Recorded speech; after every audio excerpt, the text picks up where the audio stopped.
Hello and welcome to FinTech Impact. I'm your host, Jason Pereira.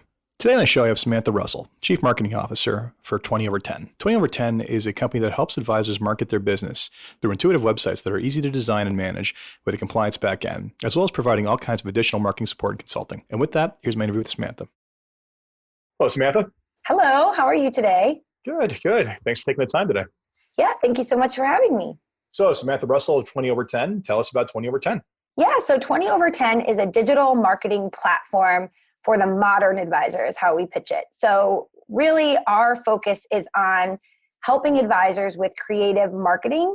We know that for years and years, compliance has really hindered creative marketing for advisors. Everybody looked the same on their websites. Everybody kind of had to sound the same.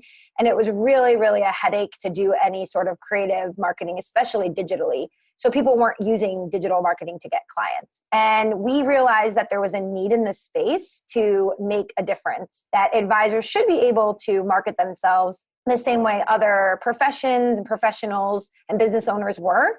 And so we built a platform that allows advisors to create websites, to manage their blog, their landing pages, all within a compliance-approved system. So they create all the creative, or they work with our team of experts, our logo designers, copywriters, web designers to create it for them. So either way, it gets created, and then we have a compliance system in the back end that will either provide the review materials they need for archiving and compliance submission, or if their broker-dealer is on our platform, there's a one-click compliance submission process. So that's really the core of our business. And then we also are just huge advocates for helping advisors get more educated on digital marketing in general. I think all business owners, one of the largest parts of their job needs to always be thinking about new business, but historically for advisors, marketing was just not something they were well versed in. They really focused on referral marketing and that was it. So a huge portion of our business has been educating advisors on how to use digital marketing to get more clients. Yep. It's funny, as I said before on this podcast, it's when you say referral marketing is what you're going to plan on for the year. Someone I know once said, yeah, that's the equivalent of getting on your knees and praying for rain. And don't get me wrong, I don't think that's necessarily true. I think there's lots of things you can do to drive those interactions. But for many people, it really is just like, I'm open my shop, send me business, hopefully. So getting to think about marketing, that's interesting. So let's talk about the journey, what it took to get here. So what was the driving factor behind starting this company? Yeah, so I'm actually married to one of the co-founders. So my husband, Ryan Russell, is one of the co-founders of 20 Over 10, and he and his partner, Nick DiMatteo, at the time, neither one of them have a financial services background. They were working as designer, developer. They were brought in for UI, UX type of thing, consultancy for a large independent producer group. And when they were working with that large independent producer group, as they looked at all the individual advisors that group had and, had this like find an advisor lookup page, they started seeing all of their websites and marketing. And it was like the exact same website layout with a guy with silver gray hair in a red convertible going over the Golden Gate Bridge. And they sort of laughed about it internally, but they were just asking their client, why does all the advisors that are affiliated with you have the exact same marketing? So they started to learn a little bit more about the space and quickly realized that there was just not a lot of options out there for advisors when it came to especially their website. So they worked to develop 20 Over 10, which is an actual platform that is both the website builder and the content management system. And they launched it with the idea that anyone would be able to log in, set up an account, choose a layout, and build it themselves. Yeah, so your Squarespace or Wix for financial planning with the compliance backend. Exactly. And they launched it and it was like crickets. Nobody wanted to build it themselves. Well, yeah, it's funny how people are like, well, I'm going to build this thing for advisors. It's technologically so much better than what they're used to. And then you fail to realize that this industry is built off momentum and, and getting them to do something different, especially when it involves technology, is actually not an easy thing. Right. And so because initially when we launched it as well, we didn't have all of the broker-dealer connections, so we didn't have their broker-dealers, on these lists of approved vendors or with the back-end compliance. So what we ended up doing was pivoting and really focusing on the independent RIA space to start, just to get some traction within the market. So because those folks didn't have to be connected to a broker-dealer and they had a little bit more leniency, they usually were their own chief compliance officer, we were able to focus there. And then over time, also break into the BD space. So we have a mixture of clients from both BD and RIAs. It's almost 50-50 at this point now. Okay. So we have had one of your competitors on the show before, and that was advisor websites. Sure. And it's interesting because their experience is a little bit different. They're very much focused on the BD space because that's the problem they're trying to solve. So how has the RIA market differed from the BD space to your experience? Yeah. So, I mean, really just even when it comes to thinking about their creative marketing, independent RIAs, they don't have this big bubble kind of hovering over their head or thundercloud of compliance. Like every time they want to think of something. Let's not be that negative about compliance. What Okay? is Like, it's there for a reason. Well, no, absolutely. But that's sort of the way that when we do work with people who, you know, if an idea is brought up by someone, they'll say, oh, well, that's not going to be compliant. So I would say there's a lot more that gets thrown on the table. A lot of it doesn't get used because you do need to be worried about compliance, as you've said, regardless of who you are. But I'd say that there's more brainstorming sort of that probably happens at the beginning with the independent RIAs. And then things are sort of scratched out like, oh, this is going to be a hassle for compliance or this or that. That would be the biggest difference. I would say actually that one of the issues we've had, it's to your point, is a lot of independent RIAs don't worry about compliance to the point where, you know, it's almost detrimental to them. And so we've had to we've had to clue them in on why our technology is so important. Well, you know, they'll say, well, why shouldn't I just go use WordPress or Squarespace? And we have to explain why archiving and that documentation is so important. Compliance across, you may have the compliance department, but you still have a regulator. Yes. And you know, anyone can be audited. So you need to keep that in mind. So that would be one of the biggest differences that I think, and I see it so much has changed just even in the last 5 years, but in the beginning saw more RIAs, independent RIAs, like doing things like video marketing because they didn't have to necessarily pre-write out the script and then get the script approved and all that kind of stuff. They could just record it and then archive it. So little stuff like that. But I would say is probably been the biggest difference. Well, no doubt. I mean, it's we can't shoot from the hip anymore in a lot of places. So that's good and bad. You know, it's unfortunate as usual. It's always lowest common denominator compliance of, you know, the one guy who screws it up for everybody. Oh yeah. And I was going to say, now that I've worked with so many of our broker dealer partners, I totally understand why they have to be as strict as they are because I've heard the horror stories. So the number of things that go off the rails with the one bad actor and then liability from that. So what would you say, you know, you do have some competitors out there. What's your unique value proposition that you think exists compared to them? Yeah, so a couple things. The main reason that we saw a need in this space for what we provide is really that the other systems and platforms that were already out there are typically been built on top of a pre-existing software. So most listeners won't know what these are, but there's things like Joomla or Drupal. These are back-end systems that our competitors would build their platform on top of. And so when it came to making updates to the software or just making it more user-friendly or more modern, it often was more difficult because they didn't build the software themselves. So we built our software at 20/10. It's a proprietary platform we built from the ground up.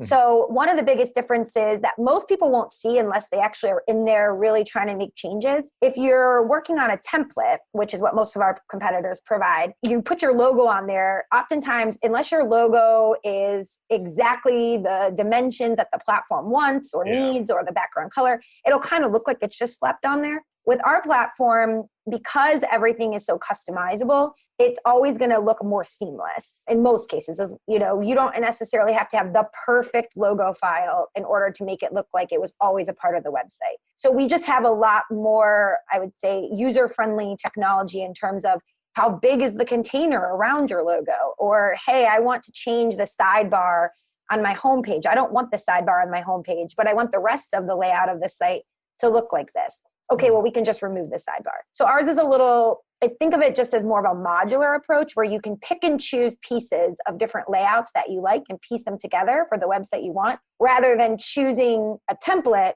and then you have to make your content, your images fit into that template. Yeah. With ours, you provide your images, your content, and then the website is built around that. That would be the biggest difference. Yep. I mean, it's you're right.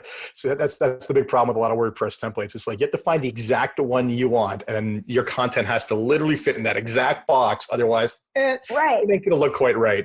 You know, not in the US, I'm in Canada, so I don't really have companies like you servicing me. But mine's built on Squarespace and it was done custom for us. But I mean, just the power of those types of tools where literally a click box and the entire experience changes. And I often say, if you can use Word, you can use any one of these. You know, you can use a system like what you're talking about with your own.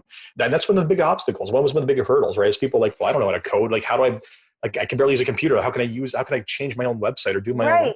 I Right. mean, and what you just said about, we always say if you could write an email, you can use our system. I mean, and what you said about Squarespace, we love Squarespace. We think that platform was really one of the first to get it and to really, make it super user friendly. And so people who've used Squarespace previously will find a lot in common with our platform. The other big benefit, and we do actually have a lot of Canadian users of our platform, is that if you are looking for people to help you with your website on the setup side of things, beyond just the technology. So every advisor. Exactly. Thank you for that. Just saying. I mean, like I've yet to find, I've maybe known 2 in my life who had a previous life coding, like maybe 2. And Right. it's like, okay, you can probably build them from scratch. The average person, absolutely not. So somebody might say, okay, I'm in Canada, so why would I use 20 over 10? Client's burden is different. I'll say that much. Yes. Yeah. Our team that is there to help with the onboarding and the ongoing education and just things like, hey, I noticed I have a Google review that's linking back to my website or this or that. And how's that going to affect things? Our team is all now a team of digital marketers specific to the finance industry. So we will get a lot of people, even internationally, who choose 20 over 10 because they know our whole team is well-versed in the ins and outs of the industry. Yeah, well, it's a difference between a generalist and a specialist, right? Yep.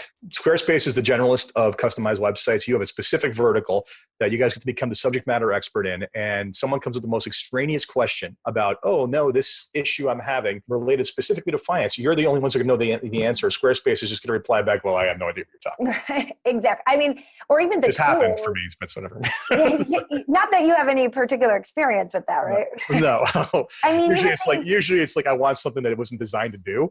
Right. Crazy. Okay. Which like people will email constantly and say, hey, I saw that, eMoney has a lead gen tool, or I know Riskalyze has that risk assessment. Like, what's the best way to feature it on my website? And we can not only give them an answer, and it's not simply, I don't know, just tell me where you want me to put it, but here's what 5 other advisors have done to success. So there's a lot of value in that for sure. And we stay abreast of all of the latest tech providers out there. We have lots of integrations with different providers that advisors are already using. We really want to make websites a workhorse so that you don't need, if somebody comes in through your website, to go and then log it in your CRM and then add them to MailChimp and do it all separately. It can all become very seamless and automated. Absolutely. So you do provide information on reporting on basically performance. So that's one great thing to see. They have to see how things actually act. I'm curious, do you actually look at like performance on a global level and try to find what the best practices are? Yeah, actually, it's funny. I just last Thursday did a webinar all on a month's worth of marketing, how the most successful advisors spend their time. And we looked at, the highest performers and the lowest performers and pulled out correlations between what those had in common. And so for people getting 0 leads a month, the things they had in common were they had absolutely no call to action above the fold. So when someone landed on their site, they had no learn more or schedule a meeting or chat with us or whatever, no button. So just to be clear for everybody listening who doesn't understand the call to action, it is some sort of button that invokes some sort of action. Like she just said, like learn more, click here to book a meeting, do something, like give them the easiest possible way to get to the next page, which is talking to you. Right. Yes. Thank you for clarifying that.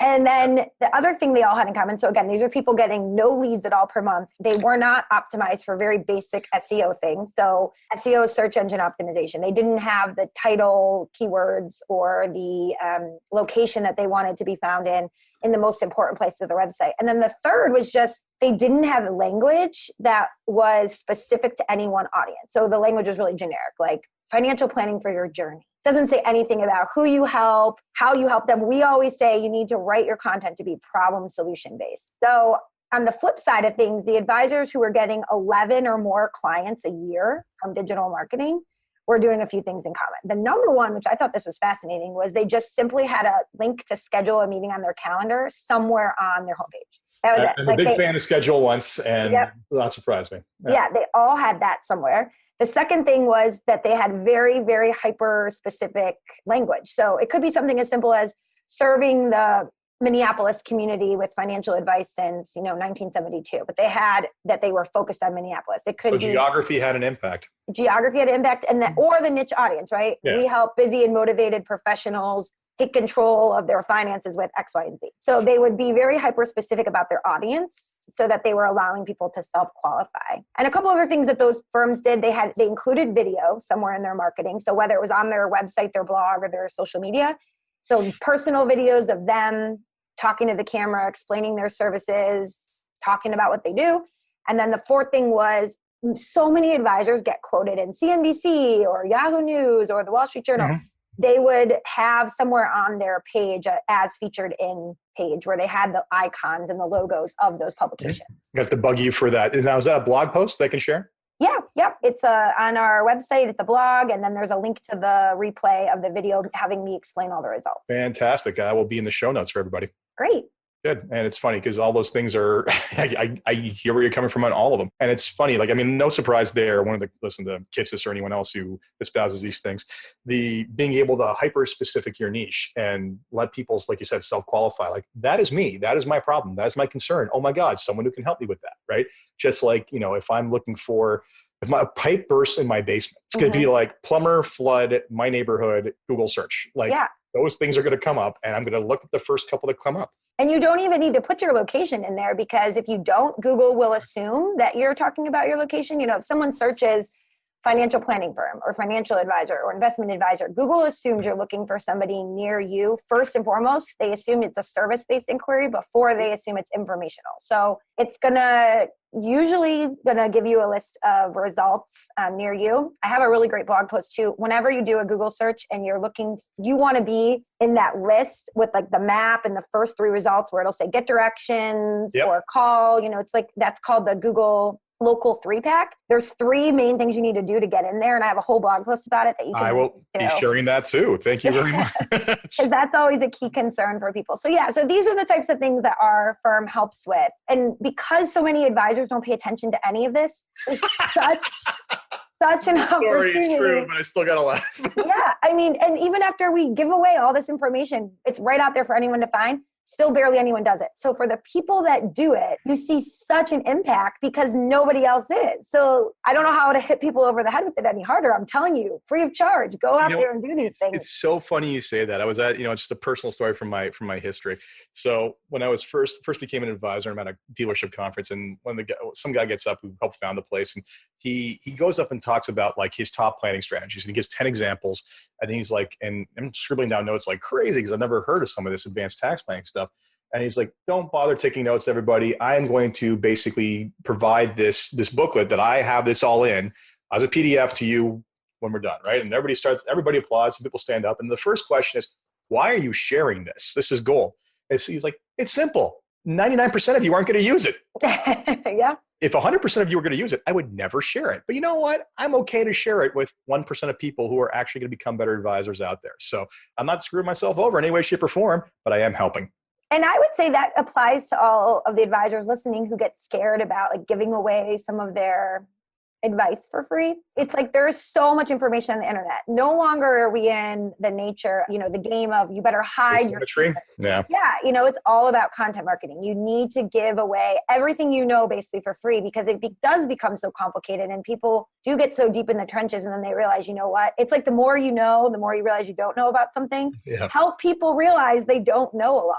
Well, not only that, it also comes down to the expertise of execution and the cost of error, right? So like I could literally write everything I know about tax planning for business owners and it would take a long time. And yeah, there'd be a lot of great detail in there and maybe some people would take that away. But the problem is we get to a certain level, the cost of the errors is so profound. And all it takes is one of those before you say, you know what? I'm done doing this myself. Right. Absolutely. Right? I mean, it's the old saying, if you think an expert's expensive, try hiring an amateur. And the cheapest. Right. And the most expensive amateur you're ever going to hire is yourself. So what else are you helping them? Like, it sounds like there's a big, heavy focus on just generalized marketing, especially digital marketing. Like, what else have we not talked about that you're doing to help people? So everyone who uses 20/10, we do a lot with onboarding to help them, set their website up. Once it's set up, it's that whole like mentality of you teach someone to fish. You don't just email us and say, hey, change this on my homepage. We will email you back and say, here, we'd love to show you how to do it. Because we know that the more you log in and update your website, the more success you're going to have, the more comfortable you're going to feel. And at 11 o'clock at night, when you want to make a tweak, you're not going to be like, oh, I got to email support and have them help me with this. You'll just log in and do it. Well, it's also like if it's going to take you as long to write it in the email to send to somebody else, Right. wait, and then respond as it is for you just to do it yourself. Right. But we really are all about getting people feeling comfortable and making these changes and updates. So every month I host an educational webinar on different topics. It could be email marketing. It could be search engine optimization, using like, how do you get found more in your local area? Maybe events. What kind of events are people finding success with? It could be anything. And that's open for anyone who's on our platform to sign up for. And, we show them then in app how to make changes to their website or utilize the features of our websites, the SEO tools, the blogging tools to get it done. So that's a big part of what we do, again, is that education. And then we do have 2 different blogs. So we have the 20 over 10 blog as well as the Market Assist blog. I haven't mentioned this yet, but we are going to be releasing a brand new product this summer called Market Assist that is going to be the answer to what so many advisors ask us for on a daily basis. So many people are sort of cobbling together their digital marketing tools as an advisor. So they're using maybe MailChimp or Constant Contact, and then they're using their website provider, and then they have some sort of social media scheduling tool, and then maybe they use lead pages for landing pages. So we've built an all-in-one platform to put all of it behind the scenes in one area so that you can do your content marketing, have your landing pages, get your leads, schedule your social media posts. And there is actually a really exciting feature to it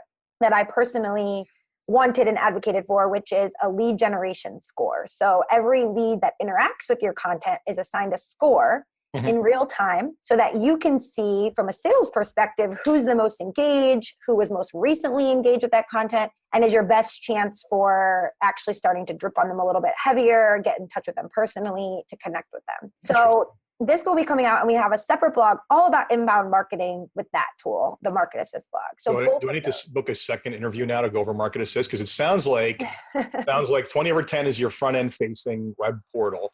Your Market Assist is your back end content marketing product. Is that about right?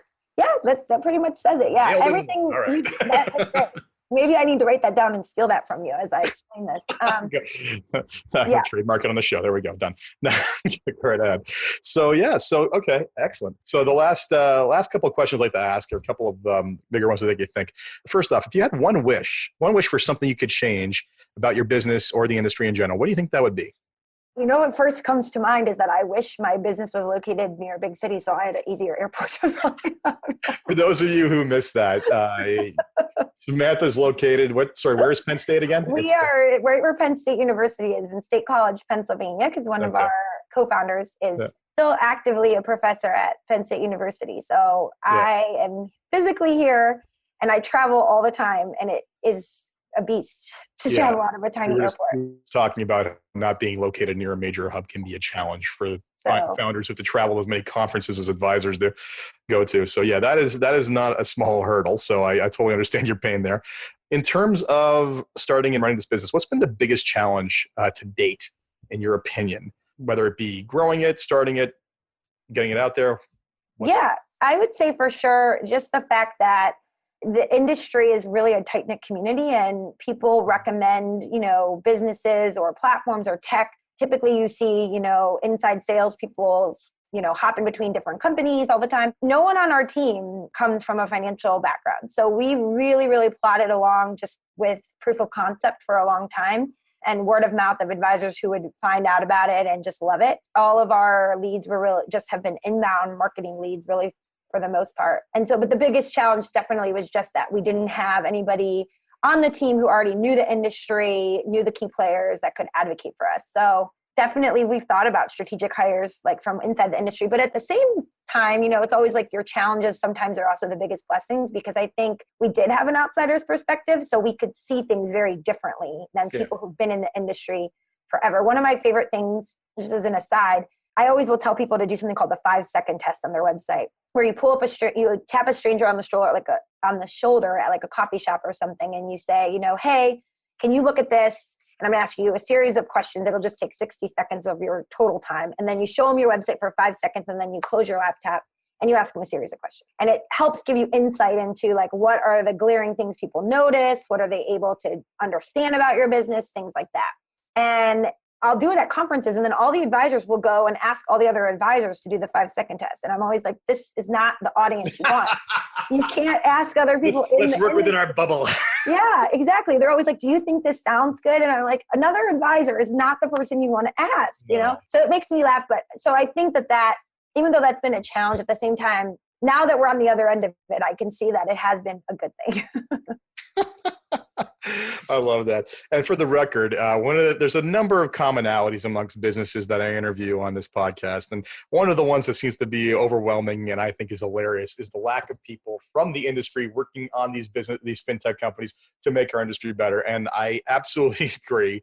It's funny because people hear that like, oh, well, it doesn't make a lot of sense. Well, yeah, it does, because we get bogged down in a certain level of thinking or a certain preconceived notions, and it takes an outsider's viewpoint to come and basically disrupt that and to show us that, you know what, maybe you were right back then, you're dead wrong now. The previous guest about websites, the number one statement or rebuttal he gets is, I don't need a website, to which I literally burst out into a massive belly laugh when I heard that. Yeah. I'm sure you hear your fair share of that too, right? Yeah, it's crazy. Some of the partners we'll talk to, and we'll be working with them, and they'll say, oh, like 30% of our advisors don't have a website or something, and can you do a webinar on why you need a website? And it's crazy that we have to have this conversation in 2019. I'm picturing what it must have been like when the phone came about.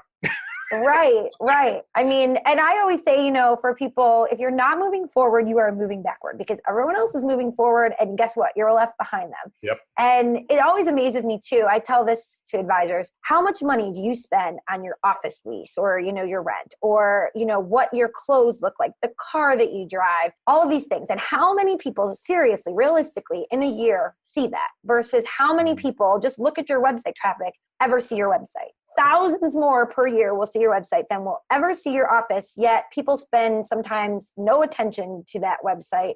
Yep. And they spend all this time on these, fancy clothes or this nice office space. And so it's a very, very old way of thinking about something. And the people who are reaping the benefits are the ones who have been clued in and are thinking about it the way all consumers think about things now, which is, when we want to know about something, we simply go online and look it up. It doesn't matter what it is. Even if you don't think like, oh, people don't find financial advisors online, I get stories every day from people, A, who tell me that they do, but B, even if it is someone who's going to be getting referrals from friends and colleagues of who they use, they're still going to look you up online. Yeah, where's the first place they're going when they get their referral? Exactly. It ain't the phone book. It is like, oh, let me look into this guy. And if you're a ghost, good luck to you. And I always say too, like, oh, it's good enough or I don't get business from it. Like, the reality is that you're not looking at what I call the graveyard of evidence, right?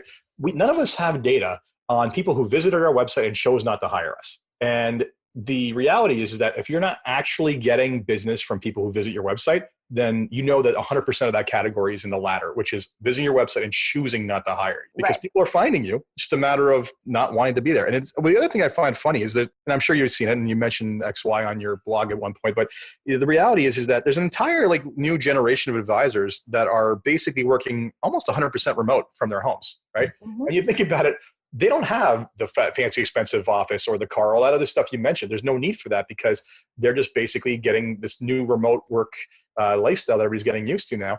Their entire office or personal presence is the website, right? So for traditional advisors say, I don't need that. It's like, or no one, I don't really care about it. It's like, you do realize there's an entire segment of the business that is dedicated to nothing but that. And you're losing out on that entire segment because you refuse to pay attention to the fact that it isn't the 1980s anymore. Right. And I think, people's mindset too, for the longest time, your options really were either you pay not a lot of money and you get truly a really outdated website that doesn't do anything for you. So what is the point is kind of what people would say. Or you pay $20,000 and you work with a firm and you get this really nice website, but then it's pretty much out of date, like a car. You drive it off the lot. It's like you can't update it easily.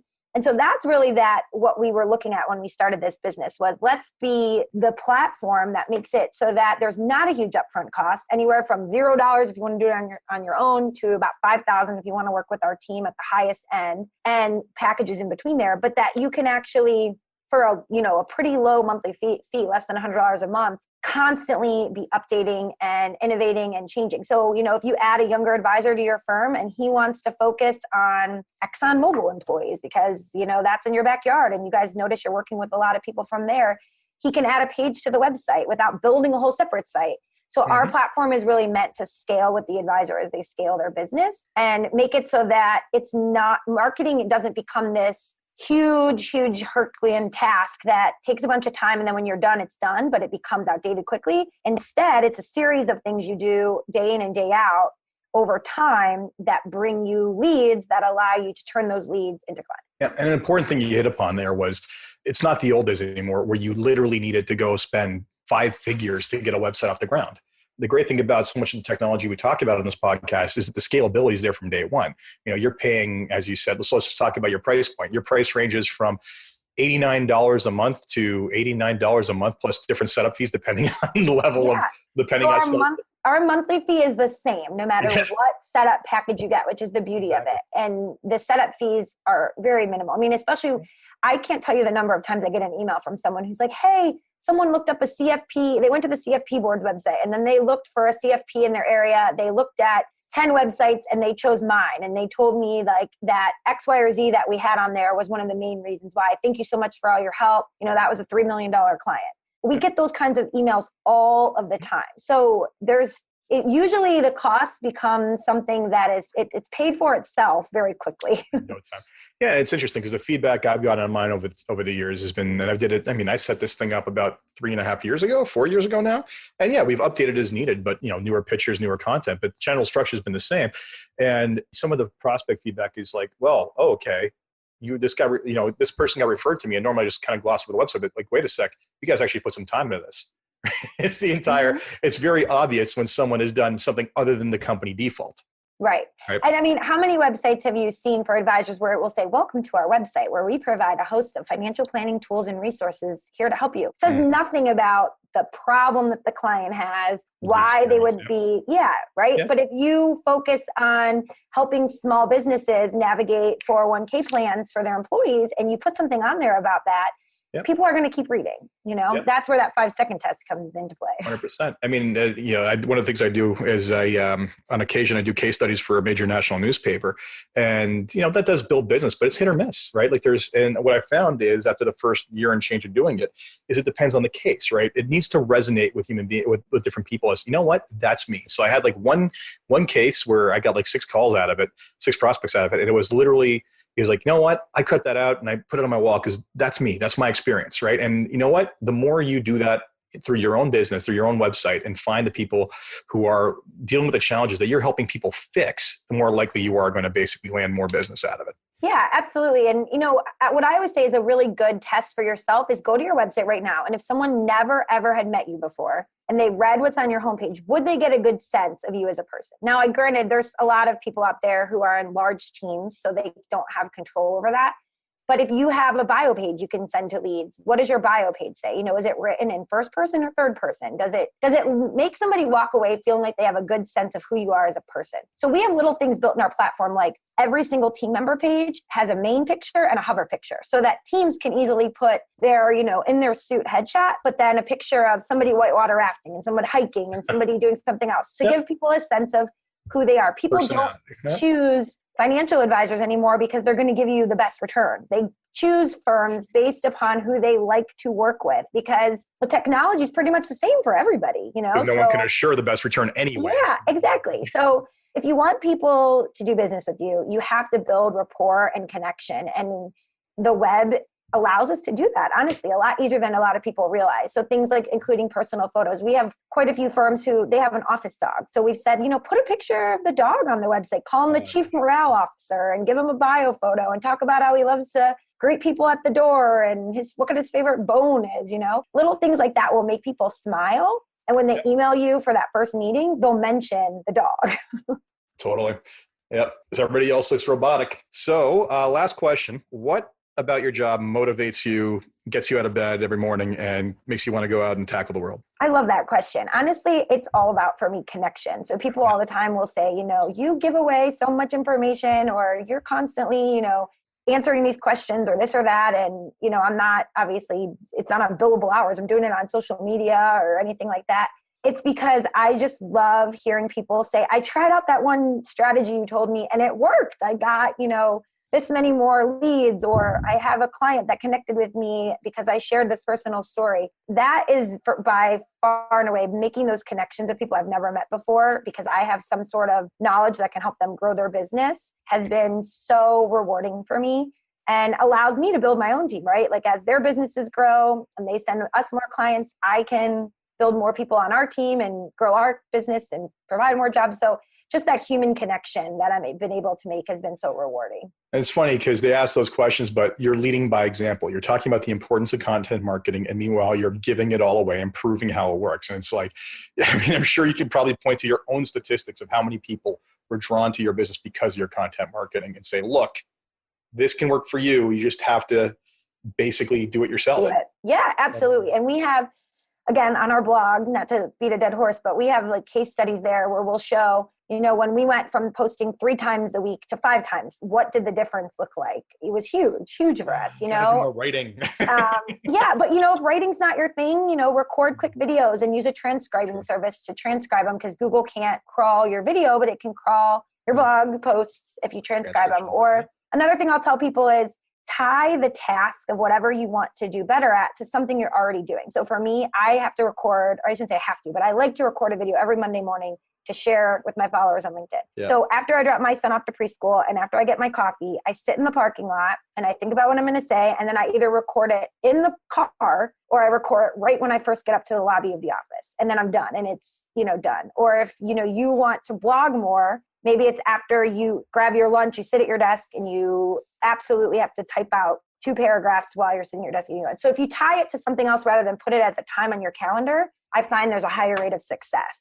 Yeah, it's like anything else. It's like the gym. If you can establish that habit, you'll keep on doing it. And anyone I know who does online marketing effectively, this industry otherwise, they've got their, here's my time. I am blocked off. I am writing and I'm not getting up until I've done X. And unless you get in that habit, it's not going to be there. But again, it's one of those things where I think the real problem a lot of times with our industry is we try something once and then like, oh, I didn't get anything out of it. And it's like, that's not how this works. Like, for example, you went from 3 times a day to 5 times a day and had a marked improvement on your business. Well, you know what? Getting people to do it once a week is a big enough problem. 3 times a day, per week. I meant doing once is a big enough problem. And until they learn that it's consistency and providing more and more value, that's going to be hard for them to get into that mindset. But you've given a lot of good tips in addition to featuring your company on this podcast. So I thank you for that. I will be including links to both blogs on the show notes. So please check those out. And thank you, Samantha. That was fantastic. Thank you so much for having me. It was a lot of fun. I appreciate it.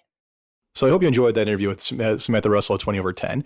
And if you didn't get the message from the previous podcast I had with advisor websites, hope you get it this time. Please, if you don't have a good, beautiful looking website, take a look at one of these 2 vendors. It is not difficult to get up and going. And with that, as always, I'm Jason Pereira. This is FinTech Impact. And until next time, take care.